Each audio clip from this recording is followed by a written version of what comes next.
Rob Reiner's inner circle is in mourning. 2 days after the When Harry Met Sally director and his wife, Michelle Singer Reiner, were found murdered in their Los Angeles home, Billy Crystal and more of the couple's close friends have come together to release a joint tribute. He didn't listen to my warning. That was the short but heavy sentence Billy Crystal uttered when he was first asked about the passing of his closest lifelong friend, Rob Reiner, and Rob's wife, inside their home in Brentwood. From deeply personal grief, Billy unexpectedly spoke out, revealing chilling details about long simmering tensions before the tragedy, unusual signs at the scene, and suspicions surrounding those closest within Rob's own family, things that had never been publicly mentioned before. In this video, we will retrace what Billy Crystal knew, the warnings he tried to give, and why, when everything was over, he was the one left carrying the greatest burden of his life. And if Rob Reiner was ever part of your cinematic memories, please leave it in the comments to honor him. According to Billy Crystal's later account to a small circle of trusted reporters from the Los Angeles Times and Variety, that pivotal conversation took place on the afternoon of Sunday, November 30th, 2025, in the ground floor living room of Rob Reiner's home on South Chadbourne Avenue in the Brentwood neighborhood.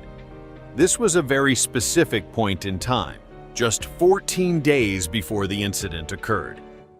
Billy arrived at Rob's house a little after 4 p.m., shortly after the two had finished a brief phone call.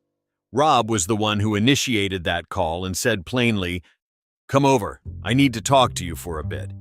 This isn't about a movie." Billy recalled that from the moment Rob opened the door, he seemed noticeably different. He was not dressed as neatly as usual. His shirt was slightly wrinkled, his sleeves rolled up past his wrists, and his hair was uncombed. When he shook Billy's hand, his grip was weaker than normal. Rob led his friend into the living room but did not turn on the TV or play music as he usually did whenever Billy visited. He poured water but set the glass down on the table without taking a sip, his eyes repeatedly drifting toward the hallway leading to the other rooms of the house. According to Billy, that detail was what first made him uneasy, because Rob had never shown such visible tension in his own private space. After a few minutes of silence, Rob spoke first. Billy remembered the opening words very clearly because Rob's voice was lower and hoarser than usual. Rob said, "Things at home are a mess right now. I haven't told anyone this, but I'm truly exhausted." When Billy asked what exactly was going on, Rob did not avoid the subject and went straight to talking about Nick Reiner. He said that Nick had gone through a serious relapse episode in early November, followed by clear changes in behavior. Rob explained that Nick had become frequently irritable, reacting intensely to even minor remarks, and that there were evenings when he returned home in an unstable state, forcing Michelle to leave the bedroom to avoid confrontation. Billy said Rob mentioned a specific incident that occurred about a week before Thanksgiving. According to him, Nick and Rob had a major argument right in the kitchen, triggered by issues related to money and treatment. Rob did not recount the exact words exchanged, but he admitted that the moment gave him chills because he realized he could no longer predict his son's next reaction. When recalling this detail, Rob paused for quite a while, raised a hand to rub his forehead, and stared down at the floor. Billy described that look as not one of anger, but of prolonged exhaustion, of someone whose sense of certainty had slowly worn away. Rob went on to say that he was trying to keep Nick close to the family, believing that the presence of his parents might help his son become more stable. He told Billy a sentence that Billy would later recall many times. "I'm only afraid that one day, if I push him away, I'll be the last person who causes him to fall apart." Rob said it very slowly, almost as if he were speaking to himself. Billy noticed that as he spoke, Rob kept tightly interlacing his fingers, a gesture suggesting he was struggling to keep his emotions in check. It was at that moment that Billy Crystal responded more firmly than he ever had before. He said that he sat up straight, looked at Rob for a long time, and then said, I understand what kind of father you are, but I think you're trading away your own safety and Michelle's. Billy stressed that the kinds of uncontrolled behavior Rob had described should not be taken lightly, especially when they were happening inside the family home. He added that trusting family bonds is natural, but in this situation, Rob needed to set clearer boundaries instead of continuing to endure everything in silence. Rob listened to everything without interrupting. Billy clearly remembered the moment when Rob lifted his head, his eyes visibly red, his voice dropping as he replied, "I hear you, I really do, but I can't see my own son as a threat."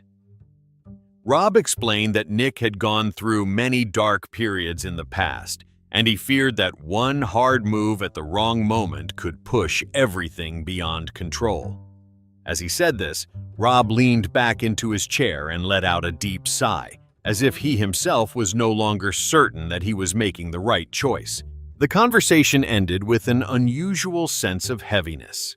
Rob stood up, walked toward the window, and looked out at the backyard garden, a place where the family had once held many warm gatherings. He turned back, gently patted Billy on the shoulder, and said that he would rethink everything after Thanksgiving. Billy left the Brentwood house as dusk was setting in, carrying a sense of unease that lingered for many days afterward. According to Billy, this was one of the rare times he left Rob's home with a single thought repeating in his mind, that something was deeply wrong. It was from this private conversation, revealed by Billy Crystal after the tragedy, that many details of the Brentwood case began to be viewed from a different angle, opening up questions that would become increasingly difficult to ignore as the case unfolded.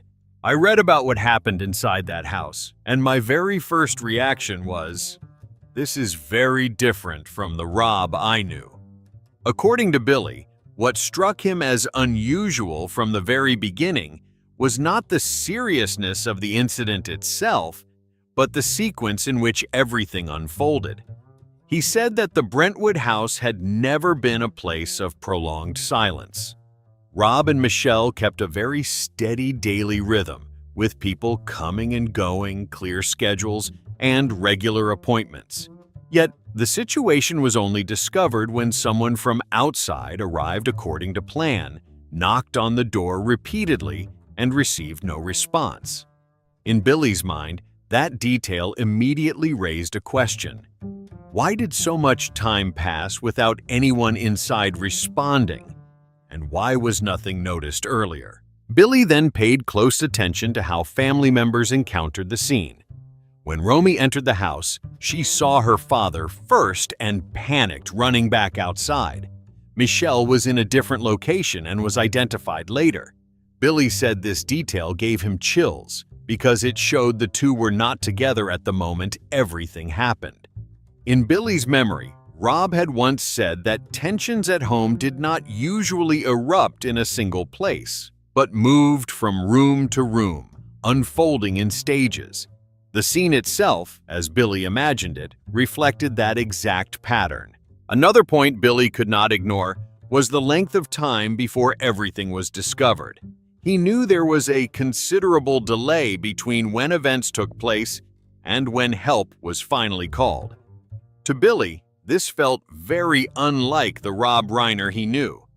Rob was someone who reacted quickly, especially when family was involved.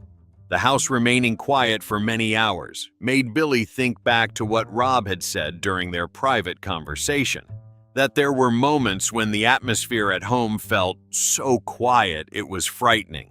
Billy also emphasized the condition of both individuals involved. He did not speak in technical terms, but from the perspective of someone who had heard Rob talk about emotional flare-ups within the family.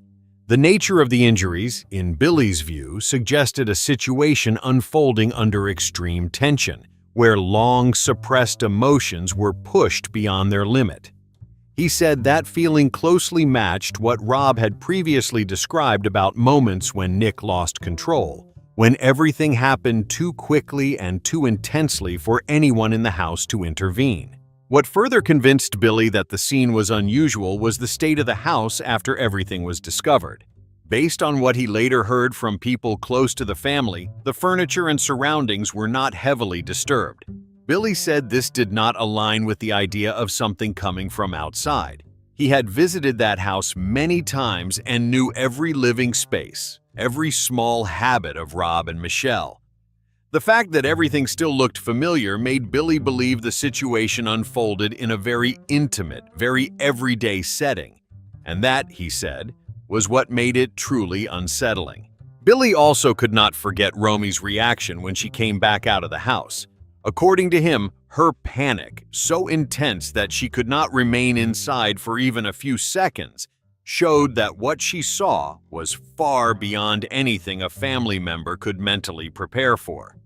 Billy said that feeling closely mirrored his own reaction when he read the earliest descriptions of the scene, a sense of being blindsided by something deeply personal and overwhelmingly intense. Finally, Billy mentioned the detail that troubled him the most. Nick's absence at the time everything was discovered. Billy did not draw a conclusion, but he admitted that this detail immediately pulled his mind back to that afternoon in Brentwood weeks earlier. Back then, Rob had told him that he could no longer predict his son's reactions during tense moments. For Billy, Nick not being in the house at that time became a missing piece that suddenly made the warning he had once given stand out more clearly than ever. When putting all of these details together, Billy Crystal said that the scene was not just the place where a tragedy occurred, but felt like the endpoint of a chain of warnings that had appeared long before. And from those very irregularities, the story began to shift in a different direction, one where the name Nick Reiner was no longer just part of Rob's private confessions. While many people were still trying to piece together scattered fragments of information about the Brentwood case, Billy Crystal found himself in a very different state of mind. He did not begin with the question, "What happened?" but rather, who left that house before everyone discovered what had occurred? According to Billy, the moment he heard that Nick Reiner was not present at the scene, a familiar heaviness settled in his chest. The same feeling he had carried with him weeks earlier when he left Rob's house after a private conversation. Billy said he had never viewed Nick Reiner as a stranger. Nick, whose full name is Nicholas Reiner, was born in 1993 and was the child Rob Reiner worried about the most.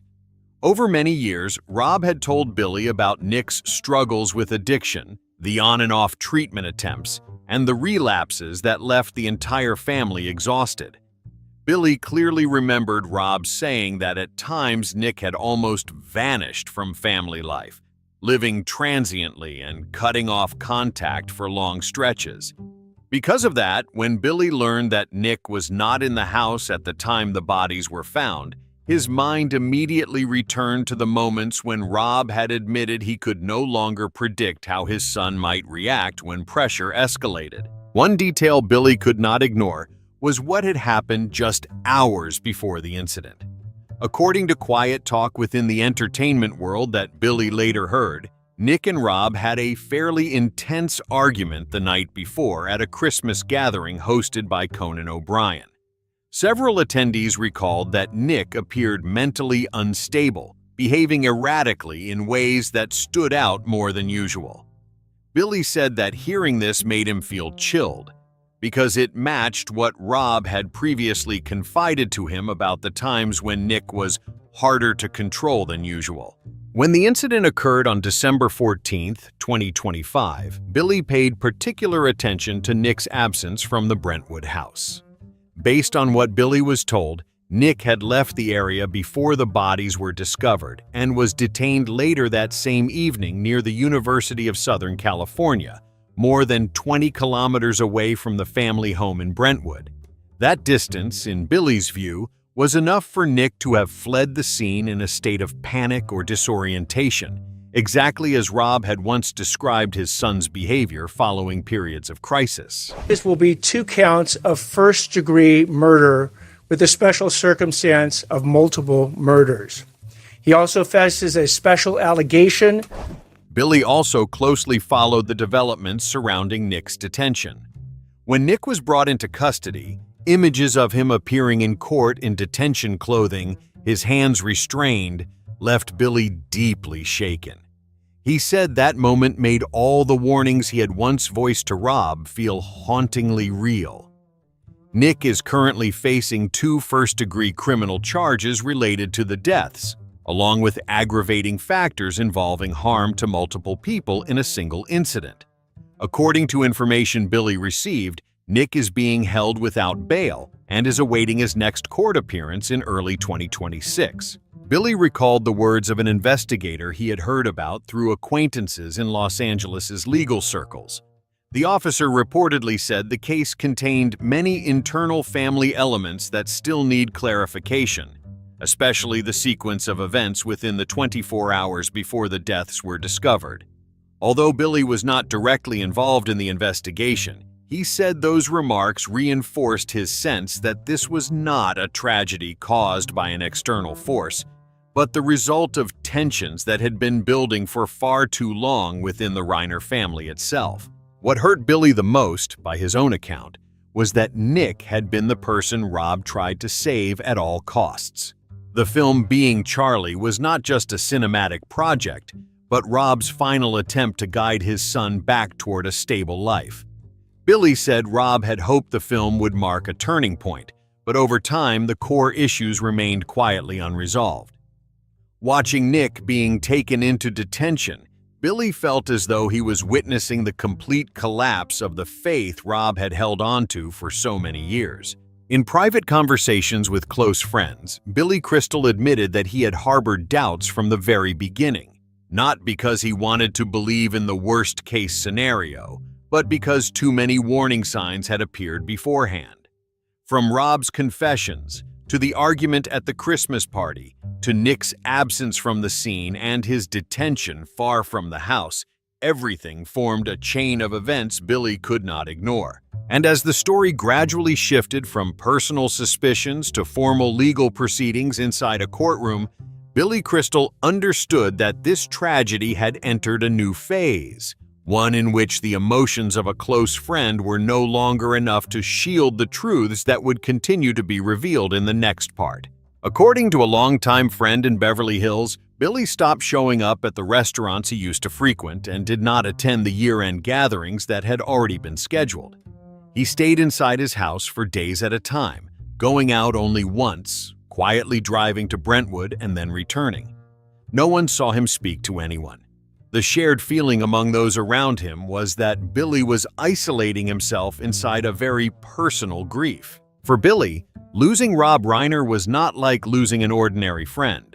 It felt like losing a part of his inner life that he had relied on for decades. Rob was the first person Billy called when something good happened, and also the one he turned to whenever he felt stuck. Because of that, what broke Billy the most was not only Rob's passing, but the way it happened, at a moment when Billy was not there beside him.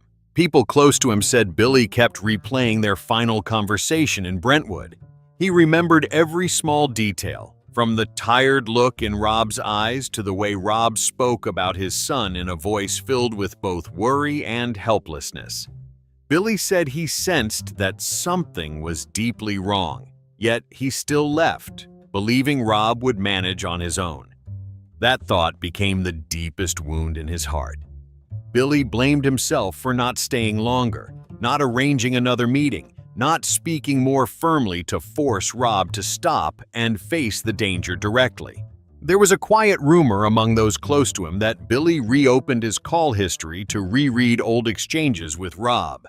Short messages and casual jokes had now become things he could barely endure. One friend recalled that Billy once said during a private conversation, "I thought I still had plenty of time. I was wrong." That sentence was repeated again and again, more like a confession than a complaint. Alongside the grief came anger directed squarely at himself. Billy did not place blame on Rob, nor did he point fingers at anyone else. He was angry that he chose to be a listening friend rather than a firm one. He was angry that he believed Rob's love for his son would be enough to keep everything under control, That anger did not erupt all at once. It smoldered quietly, lingering, leaving Billy nearly sleepless on many nights. Some people said he woke up very early, walked around the house, then sat for hours staring out the window without turning on the lights. Billy's pain grew heavier when he realized that what he had feared had unfolded in the most unsettling sequence imaginable. It made him feel as though he was both a witness and an outsider at the same time. In rare conversations with friends, Billy admitted that this sense of helplessness hurt even more than losing someone close. Because he had seen the signs, he had spoken the warnings, yet in the end, it was still not enough to change anything. Some people in the entertainment world quietly shared that Billy had declined television appearances for longer than expected, even though major programs were eager to hear from him. The reason was simple, according to someone who knew him well. Billy said he was not ready to talk about Rob without falling apart.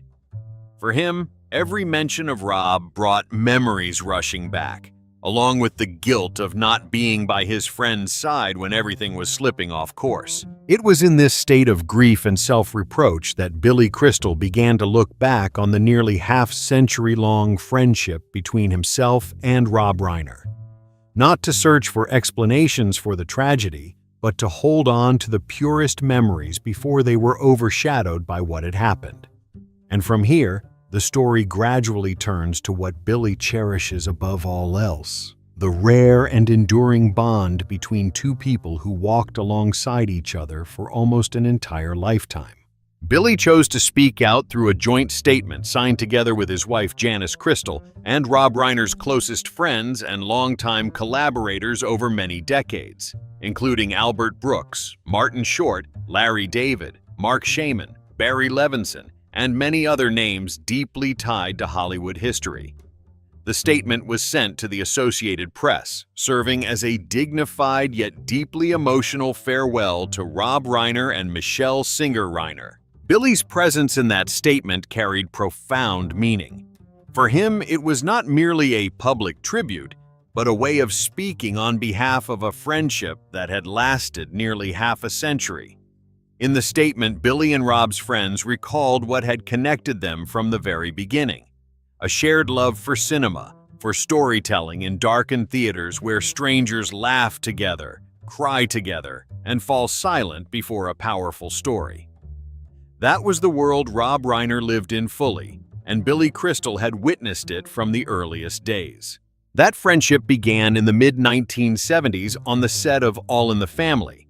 At the time, Rob Reiner was already a television star, while Billy Crystal was still struggling to find his place. They quickly recognized a rare kind of understanding in each other, not rooted in fame, but in a way of viewing life through humor that was never shallow. From conversations after filming, they became close friends, then kindred spirits, and eventually indispensable companions through the most important phases of each other's careers. That bond reached another level when Rob Reiner stepped into the role of director. Billy was not only an actor in Rob's projects, but also someone Rob trusted completely to exchange ideas, test the rhythm of dialogue, and even fine-tune emotional beats. When Harry Met Sally is the clearest example. That film not only marked a cinematic milestone, but also became a symbol of the trust between two friends. Billy once told friends that Rob was one of the rare directors who made him feel creatively free while still being guided in exactly the right direction. In the joint statement sent to the Associated Press, Billy and Rob's friends described Rob Reiner as a master storyteller, someone who could move effortlessly from comedy to drama, from mockumentary to documentary. Those words went beyond professional praise. They reflected the perspective of people who had worked closely with Rob for many years, who understood how deeply he cared about actors, how much he respected writers, and how he always created the feeling that everyone was working as a collective, never under command but in collaboration. For Billy Crystal, the most painful part of writing those words was having to refer to Rob in memory. Rob was not just a collaborator, but a friend who had become part of Billy's family life. In return, Billy was also a familiar presence in Rob and Michelle's home in Brentwood. Long dinners, conversations about children, about America, about the responsibility of artists to society, all of it had once taken place in the very space that would later become the site of tragedy. Learning that Rob and Michelle were found in their bedroom on December 14th made Billy feel as though one of his most private memories had been torn apart. The joint statement also devoted many lines to remembering Rob and Michelle as a couple, a true special force in every sense of the word. Billy had long admired the way Michelle stood beside Rob, not only in family life but also in social causes. That admiration made his grief even heavier, because he had lost two people bound to a defining chapter of his life. In the closing of the statement, Billy and his friends quoted a line from It's a Wonderful Life, a film Rob Reiner deeply loved, about how one person touches the lives of so many others, and when they are gone, they leave behind an enormous emptiness. Billy understood that line better than anyone. To him, the space Rob left behind was not only in film history, but in everyday life, in phone calls that would no longer be answered, in conversations that would never be finished. Because of that nearly half-century-long friendship, Billy Crystal speaking out was not simply a reaction to tragedy, but the final act of a friend determined to ensure that Rob Reiner would be remembered for who he truly was. The tragedy of Rob Reiner and Michelle Singer Reiner was not only an event that shook Hollywood, but also a painful full stop to a friendship that had spanned nearly 50 years between Billy Crystal and Rob Reiner. Behind the spotlight, the classic films and the laughter on screen lie regret, lingering pain, and questions that may never find answers. When Billy spoke, it was not only the grief of a friend who had lost his closest companion, but also a reminder that warnings sometimes appear very early, only no one is strong enough to change what follows. So, what do you think? Could this tragedy have been prevented, or had everything already slipped beyond control long before? Leave a comment to share your thoughts, and don't forget to subscribe and turn on notifications to follow upcoming videos.